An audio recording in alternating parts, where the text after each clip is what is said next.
السلام علیکم ناظرین، گرد و پیش رضی کے ساتھ اور مجھے آج ذکر کرنا ہے موروثی سیاست پر، اور اس کے ساتھ ساتھ اس ویلاگ میں مجھے NA 1557 ملتان سے جو PTI کی امیدوار ہے مہر بانو قریشی، ان کی جو وائرل ہوئی ہیں کچھ تصاویر، ان کا بھی ذکر کرنا ہے، لیکن میں تصاویر کی بات بعد میں کروں گا۔ فی الحال ہم ذکر کرتے ہیں موروثی سیاست کا، جو ٹرینڈ بھی بنی ہوئی ہے، جو تانا بھی بنی ہوئی ہے، اور سب سے زیادہ تانا وہ شاہ محمود قریشی صاحب کے لیے بنی ہوئی ہے، کیونکہ شاہ محمود قریشی صاحب کے صاحبزادے تھے اس سیٹ پر زین قریشی صاحب، اور زین قریشی نے جب نشست خالی کی تو اس پر ضمنی الیکشن ہوا ہے، وہ چونکہ MPA بن گئے، اس امید پر انہیں MPA بنایا گیا کہ انہیں کوئی وزارت مل جائے گی، یا اصل تو جو نظر ہے وہ وزارت اعلیٰ پر ہے، لیکن وزارت اعلیٰ کے معاملات لیکن وہ اس لیے بنا دیتے ہیں کہ چلیں کوئی امکان پیدا ہو سکتا ہے وزارت اعلیٰ کا بھی، تو یہ ایک پرانی خواہش ہے شاہ محمود قریشی صاحب کی پنجاب کی وزارت اعلیٰ۔ وہ خود اس حوالے سے الیکشن میں شکست بھی اسی لیے ہوئی تھی، اور دوسری جو اس میں تانا اس لیے بنا ہوا ہے کہ شاہ محمود قریشی صاحب ایک کنٹینیوٹی جسے لے کر چل رہے ہیں، اس میں سوال پھر یہ پیدا ہوتا ہے کہ یہ صرف شاہ محمود کے لیے تانا کیوں بنا ہوا ہے، اور یہ تانا یوسف رضا گیلانی صاحب کو کیوں نہیں دیا جا رہا، کیونکہ موروثی سیاست کے لیے دونوں علمبردار ہیں۔ اس وقت مقابلہ جو ہو رہا ہے وہ شاہ محمود قریشی صاحب کی صاحبزادی اور یوسف رضا گیلانی صاحب کے صاحبزادے کے درمیان ہو رہا ہے۔ علی موسیٰ گیلانی مد مقابل ہیں۔ انتخابی صورتحال پر ہم بات نہیں کرتے، لیکن صرف موروثی سیاست پر بات کرتے ہیں، تو یوسف رضا گیلانی صاحب کے صاحبزادے جب الیکشن لڑ رہے ہیں تو یوسف رضا گیلانی صاحب کا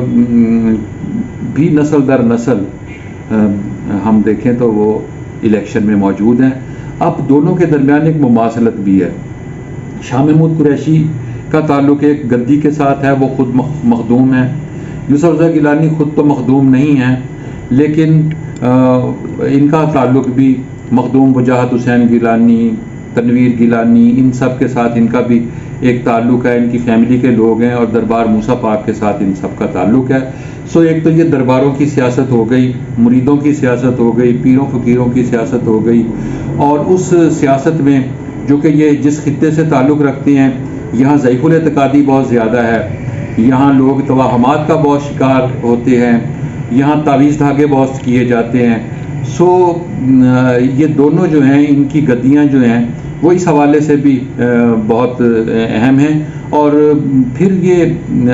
مزارات جو ہیں، یہ ایک طرح سے اگر ہم یہ کہیں کہ ان کی آمدن کے ذریعہ بھی یہی مزارات ہیں۔ ظاہر مزارات سے جو بے پناہ آمدن ہوتی ہے، عرس کے موقع پر ہم نے تصاویر دیکھی ہیں، شاہ محمود قریشی صاحب کی تصاویر تو وائرل بھی ہوئی ہیں، یوسف رضا گیلانی کی ایسی کوئی تصویر نہیں آئی کیونکہ وہ خود مخدوم نہیں ہیں، تو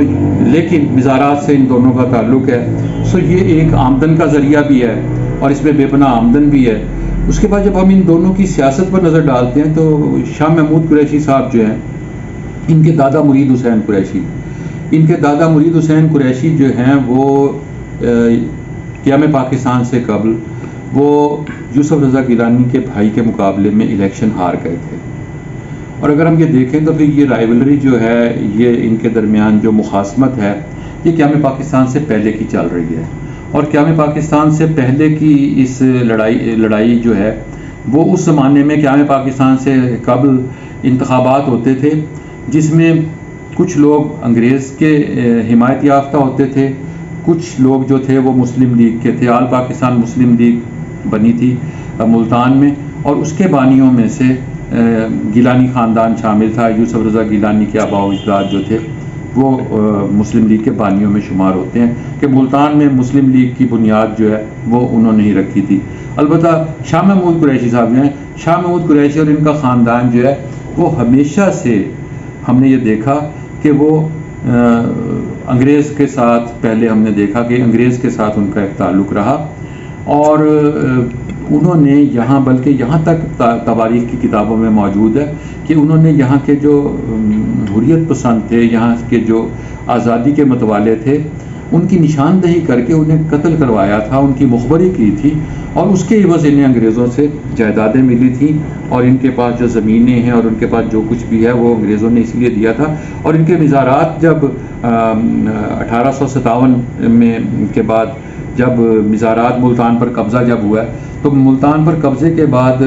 میں جو لڑائی ہوئی تھی اس میں جو بہت سے مزارات جو تھے ان کو نقصان پہنچا تھا، تو اس زمانے میں جو حضرت بہاؤالدین ذکریہ کے مزار کو نقصان پہنچا تھا، اس کی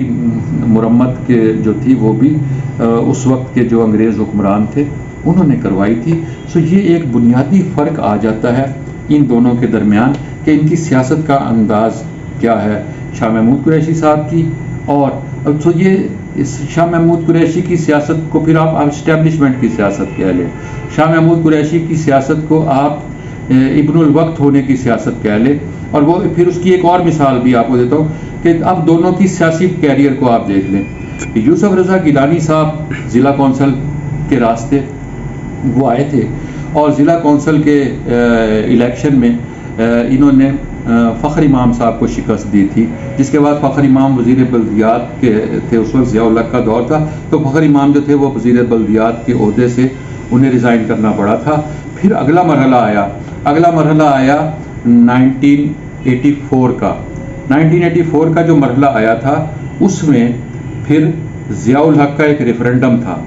اس ریفرنڈم میں ضلع کونسل کے چیئرمین کی حیثیت سے یوسف رضا گیلانی تھے، انہوں نے ضیاء الحق کی حمایت میں اشتہارات شائع کروائے تھے تمام اخبارات میں، اور انہوں نے ضیاء الحق کے ملتان کے ریفرنڈم کے جلسے کی میزبانی بھی کی تھی، اور یہ میزبان کی حیثیت سے یہ ان کا ضیاء الحق کے ساتھ ایک تعلق ہے۔ پھر یہ وزیر بھی بنے، وزیر ریلوے بنے تھے یہ، اور انہوں نے ملتان سے موسیٰ پاک ایکسپریس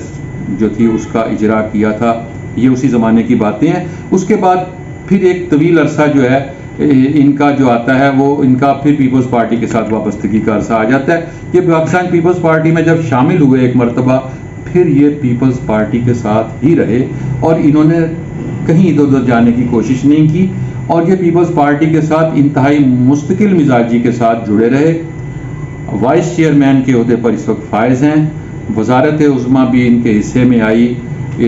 سینٹ کے الیکشن بھی انہوں نے جیتے۔ یہ سارا کچھ ہم نے دیکھا کہ یوسف رضا گیلانی جو ہیں ان کی ابتدائی دور میں اگر انہوں نے ایک ڈکٹیٹر کا ساتھ دیا تھا اور وہ اسٹیبلشمنٹ کے ساتھ تھے، اسٹیبلشمنٹ کے ساتھ تو شاید وہ اب بھی ہوں، اور اسی کے اشارے پر ان کے فیصلے ہوتے ہیں، کیونکہ جب اتنے بڑے منصب پر پہنچ جاتے ہیں۔ لیکن بے نظیر بھٹو صاحبہ ان پر اعتماد کرتی تھیں، اور اسی طرح پیپلز پارٹی کی باقی قیادت بھی ان پر اعتماد کرتی ہے، اور ہمیں وہ بے نظیر کے ساتھ مختلف جلوسوں میں جلسوں میں وہ ان کے شانہ بشانہ رہے۔ دوسری جانب شاہ محمود قریشی صاحب ہیں۔ اب شاہ محمود قریشی صاحب جو ہیں ان کا جو اگر ہم کیریئر دیکھیں تو ان میں مسلسل کلا بازیاں ہیں۔ جس نواز شریف کے خلاف یہ گفتگو کرتے ہیں اس نواز شریف کے یہ وزیر خزانہ رہے ہیں پنجاب میں، اور اسی طرح جس پیپلز پارٹی کے خلاف یہ بات کرتے ہیں اس پیپلز پارٹی کے دور میں بھی یہ وزیر رہے ہیں۔ یہ پیپلز پارٹی کے پلیٹ فارم پر بھی انہوں نے انجوائے کی حکومت، اس کے بعد انہوں نے اس سے پہلے انہوں نے نواز شریف کے پلیٹ فارم سے انہوں نے انجوائے کی، پھر یہ اشارہ ملنے کی دیر ہے، یہ وفاداری تبدیل کر لیتے ہیں۔ اور مجھے یاد ہے انہوں نے جب پہلی مرتبہ وفاداری تبدیل کی اور یہ پاکستان تحریک انصاف میں آ گئے۔ پاکستان تحریک انصاف ان کا آخری پلیٹ فارم ہے، اس کی وجہ یہ ہے کہ یہ ہر جگہ بے وفا مشہور ہو کر اب ان کے پاس راستے بند ہو چکے ہیں۔ انہوں نے کوشش بھی کی تب کسی اور جماعت میں جانے کی، اور ہم نے درمیان میں سنا تھا کہ یہ کسی اور، لیکن اب یہ ادھر سٹے اس لیے کر رہے ہیں کہ انہیں معلوم ہے کہ جب میں یہاں رہوں گا تو پھر مجھے یہاں رہ کر شاید امکان ہو کہ عمران خان اگر نااہل ہوتے ہیں، کوئی اور صورت بنتی ہے تو یہ آگے ون سٹیپ ہو جائیں گے، یہ پارٹی کی قیادت بھی سنبھال سکتے ہیں۔ اور یہ بھی آ چکا ہے کہ انہوں نے آمادگی بھی ظاہر کر دی ہے۔ ایک CNN کی تصویر چلتی رہی ہے کہ انہوں نے آمادگی ظاہر کر دی ہے کہ اگر عمران خان پر پابندی لگ گئی جیسے کہ اب صورتحال ہے تو میں پارٹی کی قیادت سنبھال لوں گا۔ اسی طرح یہ تمام وقت ان کی یہ توقع تھی انہیں کہ یہ شاید وزیر اعظم بن جائیں، لیکن وزارت عظمیٰ ان کے حصے میں نہیں آئی، اور نہ اب تک وزارت اعلیٰ آئی ہے۔ اور اب آخری حصے میں بات کرتا ہوں اس الیکشن کی اور ان تصاویر کی۔ وہ تصاویر میں نہیں دکھا رہا آپ کو، اور مجھے مناسب بھی نہیں لگتا کہ ان تصاویر کو دکھایا جائے، لیکن جب آپ سیاست میں آتے ہیں، جب سیاست میں آپ اپنی بیٹیوں کو لے کر آتے ہیں، تو پھر اس قسم کی چیز سیاست میں آتی ہے۔ یہ افسوسناک بات ہے کہ اگر ان کی بعض تصاویر جو ان کی نجی تصاویر ہیں انہیں وائرل کیا جا رہا ہے، وہ تقسیم کی جا رہی ہیں، وہ بہت زیادہ سرکولیٹ ہو رہی ہیں، وہ مختلف گروپوں میں بھیجی جا رہی ہیں، یہ اچھی بات نہیں ہے۔ ملتان میں قریشی خاندان کی جانب سے پہلی مرتبہ کوئی خاتون جو ہے وہ الیکشن لڑ رہی ہے اور سیاست میں آئی ہے، سو ہمیں اس کو خواتین کا احترام بھی کرنا چاہیے، ہمیں اس کو ویلکم بھی کرنا چاہیے کہ یہ ایک جو سلسلہ ہے اس میں خواتین کا آنا اور ایک گدی نشین کی بیٹی کا آنا، یہ بھی ایک بڑی اہمیت کی بات ہے۔ شاہ محمود قریشی صاحب خود بھی، اگرچہ وہ ان کا ایک چہرہ گدی والا ہوتا ہے اور دوسرا چہرہ ان کا ماڈرن ہوتا ہے، لیکن شاہ محمود قریشی صاحب ماڈرن ہیں۔ ہم نے ان کی تصویریں جام چھلکاتے ہوئے بھی دیکھی ہیں، جو ان کی ہیلری کلنٹن کے ساتھ تصویریں تھیں جب وہ ایک جام ٹکرا رہے تھے۔ سو ایک مخدوم اگر جام ٹکرا رہا ہو، مخدوم اگر ماڈ اسکواڈ ہو اور مخدوم کی بیٹی بھی پڑھی لکھی ہو اور ماڈرن ہو تو یہ بہت اچھی بات ہے، اس کا خیر مقدم کیا جانا چاہیے۔ یہ ایسی پازیٹیو سوچیں جو ہیں وہ اس معاشرے میں خوشگوار تبدیلی لائیں گی۔ ناظرین کرام، گرد و پیش رضی کے ساتھ چینل کو سبسکرائب کیجئے، بیل آئیکن کو کلک کریں۔ دوبارہ ملیں گے نئی ویڈیو کے ساتھ، مجھے آپ کی رائے کا انتظار رہے گا۔ خدا حافظ۔